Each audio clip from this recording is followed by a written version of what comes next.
Sometimes the real obstacle in a rom-com isn't the relationship, it's the family.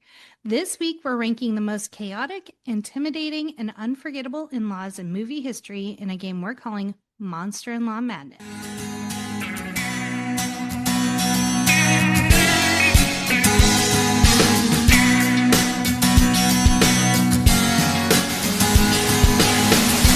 Welcome to the No More Late Fees podcast. I'm Jackie. And I'm Danielle, and we're just two best friends and ex-Blockbuster employees rewatching some of the best and worst movies from the late 90s and early 2000s. And this week's bonus episode is totally dedicated to the madness that is marriage and in-laws. But we're not alone. We're so excited to have our pal Jason joining us. Hello.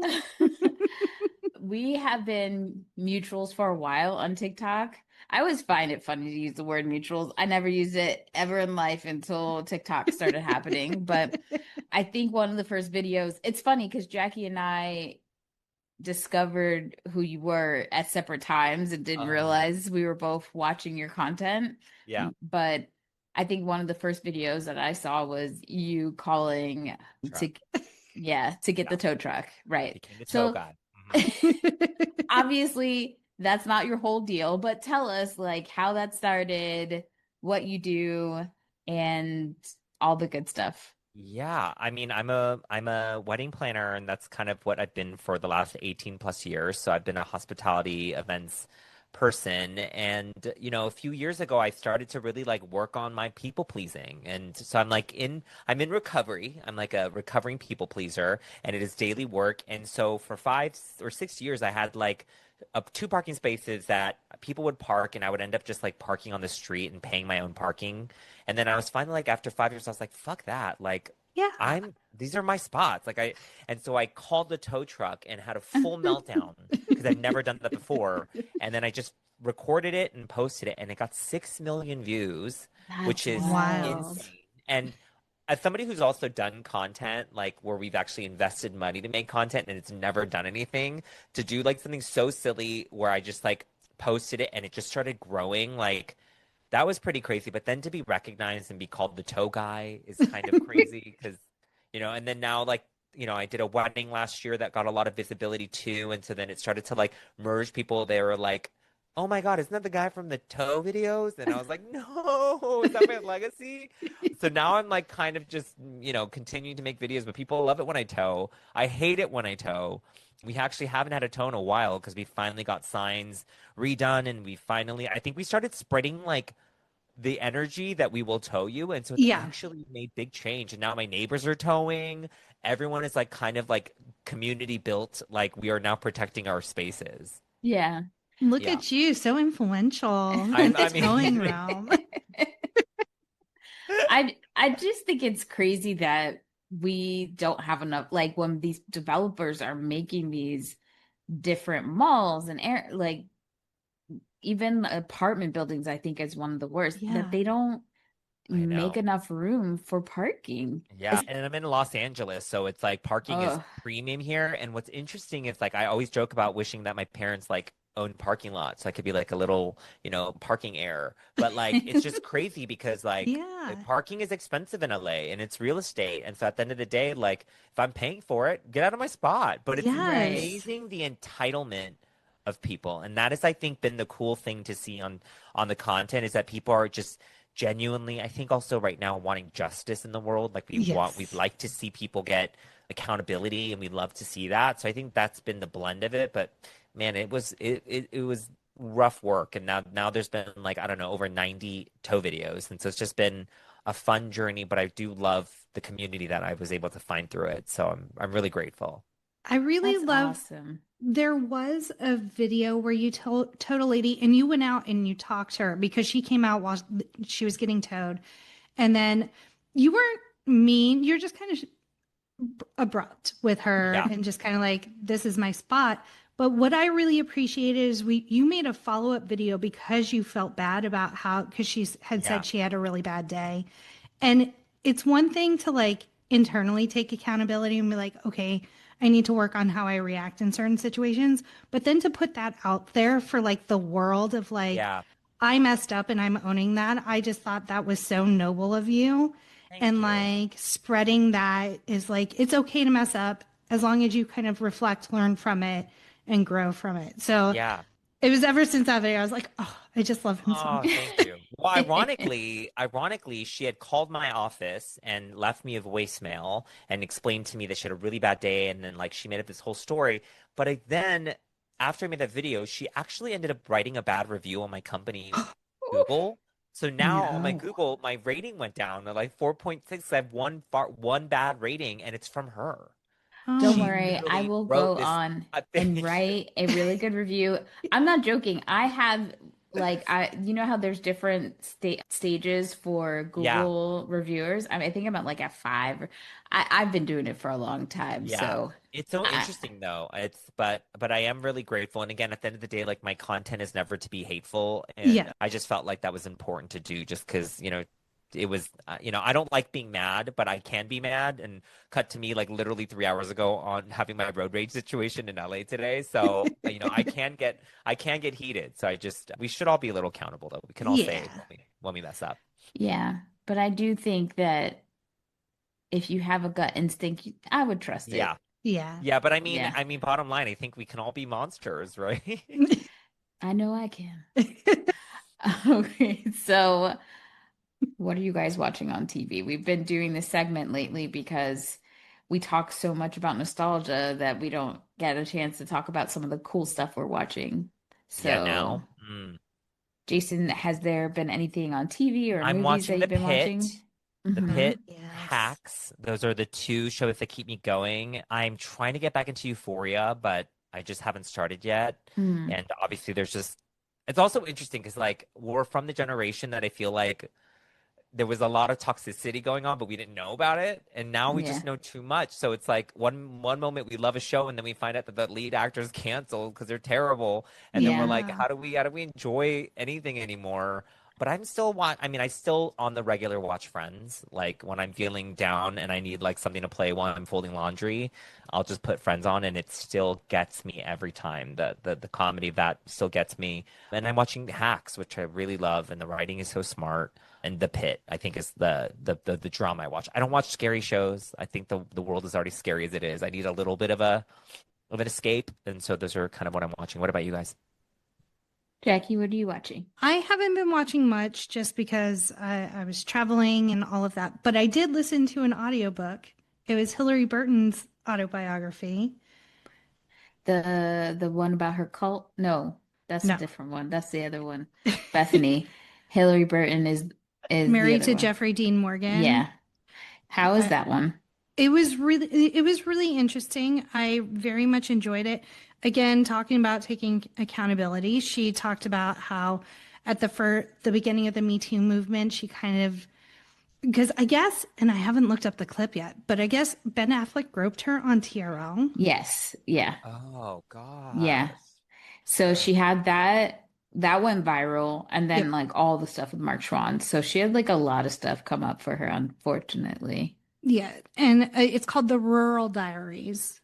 Wow. But she kind of just goes through her life, like meeting Jeffrey Dean Morgan and then like how they built their life together. They own a farm in New York and they're very much about community. They live in a small community and like the owner of the sweet shop passed away unexpectedly, somewhere they went all the time. So it was her and Paul Rudd and his wife and one other couple purchased the sweet shop and kept it going in honor of this guy, Oh, I honor his love legacy. that. So it was very interesting and just I love autobiographies. I just love hearing other people's perspective on life. And I could never run a farm. I could tell you that right now. Sounds so hard. It sounds so hard. It sounds like so much manual labor, and I'm Yeah. just not that girl. Well, we all better buckle up and start becoming farmers I You know what? know. because the supply Period. chain is Period. like Oh my if God. I tell anybody who's listening to this show, please get some seeds, Learn some start trades. Learn some trades. learn some like at least with food, we're going to have some issues. It may not be like, oh, there's like no food on the shelves because I'm not trying to be about scare tactics, but it definitely may be like, we don't know when we'll ever get avocados in again, Mhm. or we don't know if we'll have this item. So we have to be, find things that are shelf stable and bulk up on some things. Make sure you're getting water where you can, and you should have a gallon a day per person in your house. And you can get seeds at your local library. You can get seeds even at the Dollar Tree. There are things. Maybe you just start with a little garden, but I'm telling you, things are going to be quite hectic. So And like having like Taco Bell on the ready is probably not smart. I mean, the thing that we should worry about when it comes to like the fast food is it I know. real? No, it's not. We're finding out it's not. Oh, But you know Yeah. what? I'm at this point, I'm okay. I'm okay if it's not real. Just give I'm me my Crunchwrap Supreme. All right, just give it to me. Like Jason's out I there hunting for his I Crunchwrap Supremes in the wild. hunter I will and hug anyone for the gatherer hot right sauce. there. The Taco Bell hot sauce is legit. Like Oh, it is there's something special about that. And again, it's it's so probably good. linked to something terrible. Yeah. It's probably funded by something terrible, but can I just have one sliver of thing left? Because I'm like protesting things and I'm like trying not to use different companies and I'm like trying to do my best to like be 10 toes down, but I just need my Taco Bell. I will say that reminds me about one of the shows that I'm watching, Oh, because yeah. there was a show called Jury Duty Oh that was on Yes. yes. Amazon Yeah. that I You was just started. obsessed with. And then I was like, there's no way they could do a season two, but they said, bet, hold my Coke, let's do this. And it's called Company Retreat. And the funny thing is, the fake company is a hot sauce company. And one of the Oh. like first Yep. episodes, the Nepo baby son who's supposed to take over the company, he has made a new hot sauce flavor to surprise everybody. Everyone thinks it's amazing. And then he starts telling everybody what the ingredients are. And he's like, yeah, I just took a bunch of Taco Bell hot sauces. And they're like, that's not what you're supposed to do.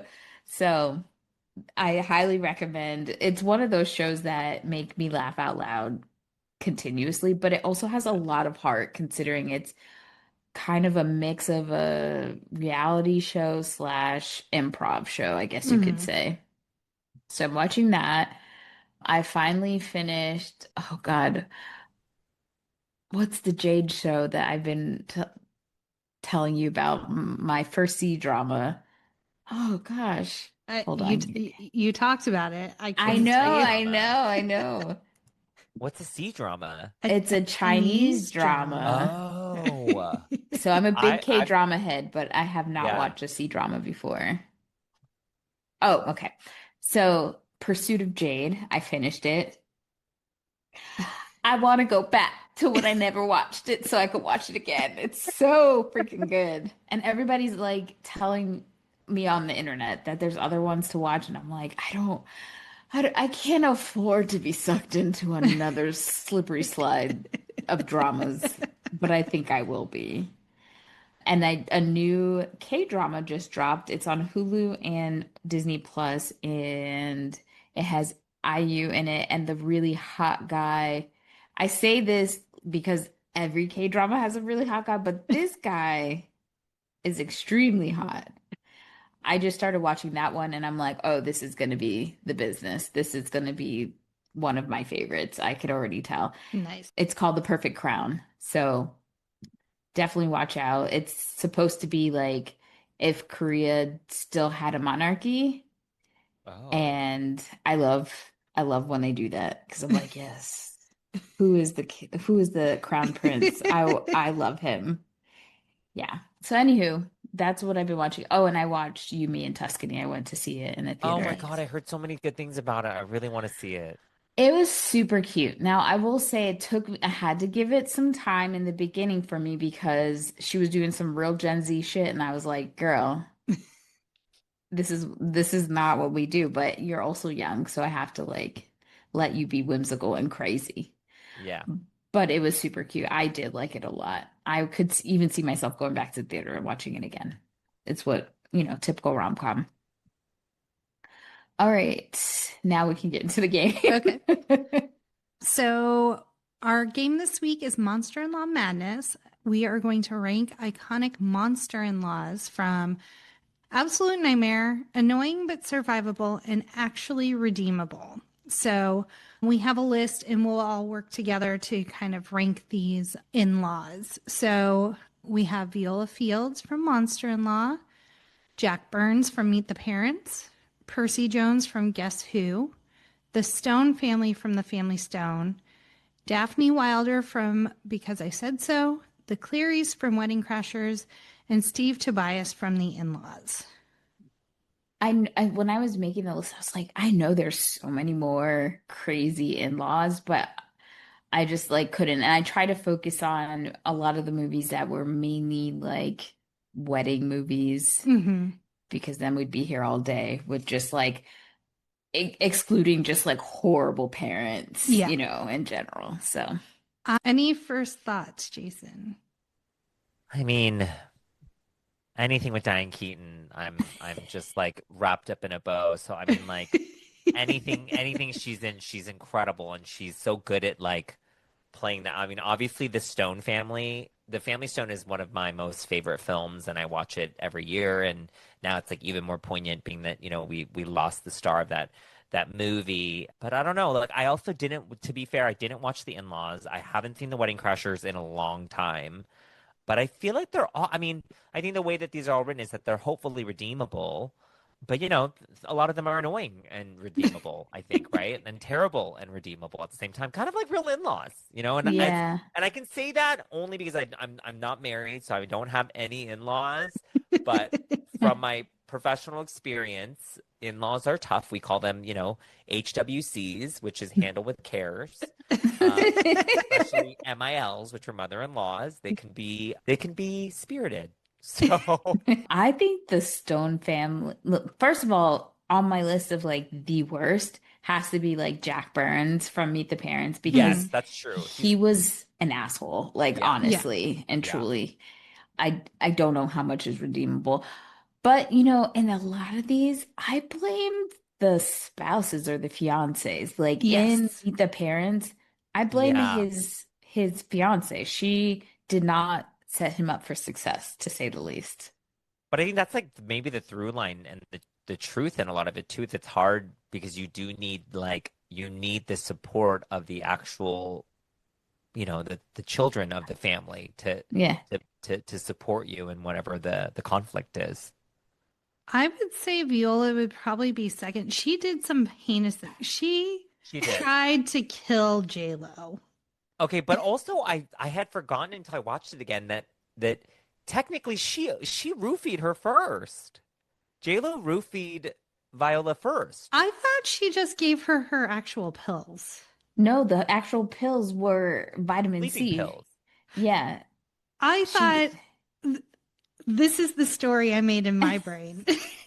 Is that she found what she was like said she was prescribed and actually gave her what she was prescribed rather than the placebo vitamin C pills that she was taking. true. Yes. I agree. My panic was that she falls asleep into the soup, and then I'm like, you You're drown gonna and you die. drown. Yeah. Yes. So then, and again, not that it's one is worse, because they're both pretty Yes. terrible. But that is a good point. I don't know. I feel like, I mean, a lot of these factors also play into mental health, and I think Yes. there is kind of this like also this mother-in-law daughter, the new woman versus the old woman, and it feels I there's that I aspect. I think it's buried in patriarchy. Like the whole Oh, I was gonna idea. say it feels a little massagey. It feels a Yeah. little, Yeah. I will Oh. say, Mhm. rewatching Wedding Crashers recently, the Cleary family, they're fucking nuts, Yeah. but they're a fun kind of nuts. It was really the only one that I had an issue with was the ex-fiance. Yeah. Or the boyfriend. Yeah. Whoever, what's his face was. Yeah, the Clearys make okay, there are people who are just like mean, and then there are people who just make you very uncomfortable. Yeah. Like the Yes. very physical, touchy uncle from your boyfriend side who's like, every time he sees you, he does this with your arms and then hugs you, and then his hands kind of glide down, and everyone's like, oh, don't Danielle, is worry this about. a personal I'm just, story? I'm just. Name them. Name them. I will say, like, there are in the Cleary family, there are lines that are crossed. I'm not There. justifying it I mean, as also kitty cat. as a wedding planner, I cannot say that I support any wedding crashing. So just the whole movie in Yes. general gives me major anxiety in the sense that everybody's misbehaving. Everybody's misbehaving. Yes. So in the in-laws, Steve Tobias's character is in the CIA, and Oh, he like really just puts the father-in-law through hell, not necessarily the his new to be daughter-in-law. So he's towards the cray, bottom. yeah, he's cray cray, but like it doesn't seem like he does anything to his future daughter-in-law. Got Just it. her dad has to go through hell. So I'm like, not so bad. I I think I watched Because I Said So once, left a real impression on me. And then Guess Who? I don't even know if I've ever watched Guess Who. So Guess Who is like a comedic spin on Guess Who's Coming to Dinner with Sidney Poitier from back in the day. And it stars Ashton Kutcher and Bernie Mac and Zoe Oh, Bernie Saldana. Mac. And so it is a tit for tat. I don't mind seeing Ashton Kutcher go through hell in that movie, Agreed. but he really does do too much. I think most Okay. of these parents on this list do way too much, but like if it's a harmful too much, Hmm. not so much. And Daphne, and Because I Said So, is I would say what more torturous on her own daughter than Yes. Oh, the potential guy that that stresses she's me out. dating. Yeah, she just won't let up. She just Millie doesn't have room to breathe, but Millie has to work on like Saying breaking no. that. Yeah. Yeah, people pleasing, You like know Jason was what? saying. You know I what get all it. of these have in common? What? They're all boomers that have generational trauma that You is know what? unexplored. Dang, I know. That's actually very, because I feel like I mean, the new generation would not put up with half the shit that goes on anymore. No. No. I mean, we'll get into it when we get to the movie, but I was like, why is she just not recording all the crazy ass shit the mom's doing and like showing the son, like, this is what your mama's doing? I'm just trying to watch a movie. Receipts. Receipts. Yeah. 2005, maybe, because I don't think like I mean we had cameras, but it's not Yeah. like now you just pull They out were your in digital phone. cameras. They were Yeah. digital cameras, Yeah. right? Because we're like still uploading like full albums onto like the internet. Oh, that's Yeah. true. Like Yeah. 150 images from a night out. Like just raw dogging, no editing, just like upload. I still can't believe that I was at the club with the camera on my wristlet. And Jackie, the funniest thing is I never had a small camera. I had like the Canon with the zoom. I brought that shit to the You had a club. Veronica Mars camera I attached to did. your And Not I a was wrist. Veronica like, Mars camera. okay, let's wrap this up. Let's see Okay. what we got. So far I've said that Jack Burns is the I worst. agree. Okay. And He then got sequels. He was so bad. yes. They were making a new one. Yes. Yes. Viola, I do agree is number two. But I do think the Stone family, I don't know. People say they're redeemable, but I would have never Well, forgiven none of that shit. there's But also like the brother sister thing, like it's the so like weird. it's a little weird, but I also dated brothers, so I can't judge. I dated twins. Okay, that's gonna be off. That's gonna be a separate Patreon link that people can pay for to listen to on that conversation. What a great time. Just with your Okay. giant camera on your wrist, I dating know. twins.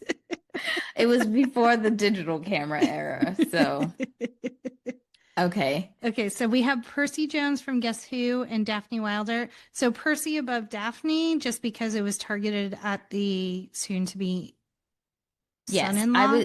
I would say the Clearys are probably right under Percy. Okay. I because had the like you Clearys at the said, bottom.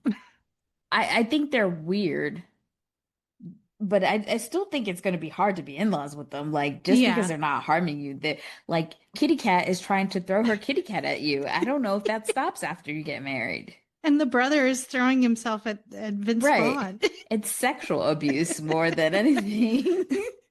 And grandma is asking you to carry her to bed.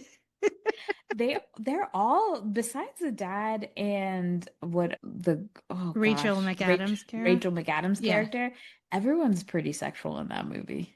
In the family at Yeah. least. Okay. Okay. I think we got it. So Okay. number one, Jack Burns from Meet the Parents. Two, Viola Fields, Monster-in-Law. Three, the Stone family from The Family Stone. Four, Percy Jones from Guess Who. Five, the Clearys from Wedding Crashers. Six, Steve Tobias from The In-Laws. And seven, Daphne Wilder from Because I Said So. Mhm. Agreed. Okay. So I have a question for all of us. And this one could be movie or TV, Okay. but which monster-in-law would be the perfect horror movie protagonist? Like if you put them, maybe pull them from a comedy, but their antics could be deemed as a horror movie. I think the best example of something like that would be the parents from Get Out. Oh, Mm, yes. Yeah. Trying to think. I think I it's mean, more fun for TV. I would say just from the movie Monster-in-Law, I think Gertrude, the grandmother, she was scary. She She's scary. would. Like that's scary. That would scare me. Absolutely. Oh I was gosh. almost thinking like Rachel's dad from Friends. He Uh, Hmm. was terrifying. I gotta go with Papa Pope from Scandal. I know it's outside of our time frame, but if that was my father-in-law, I would piss my pants. So that's who I'd go with for Yeah. sure. Rachel's dad called Ross Wethead. Yeah. Just I could just hear his voice as you say. yeah. And he made the Rachel. waiter cry. Yeah. Okay, well, now it's time to put Jason in the hot seat for his three employee picks. Let's see what movies he'll stock on the shelves at Blockbuster. You ready? Yeah. Okay, let's hear it. I would say American Sweethearts. American Sweethearts is one of my favorite movie. Julie Roberts, John Cusack, Billy Cat Crystal, Catherine uh, Zeta-Jones. Catherine Zeta-Jones, Seth Yes. Green, like an ensemble, amazing comedy, and Julie Roberts again can't do wrong. Like I just love Julie Roberts and everything. That's that one. Fun with Dick and Jane, the remake that was Oh in my God. 2005 with Tia Leone and Yes. Yes. Jim Carrey. One of my favorites. It's so funny. There's so many LOL moments in it. And again, like the soundtrack of Darude Sandstorm is like plays in my head in one of the workout scenes I love.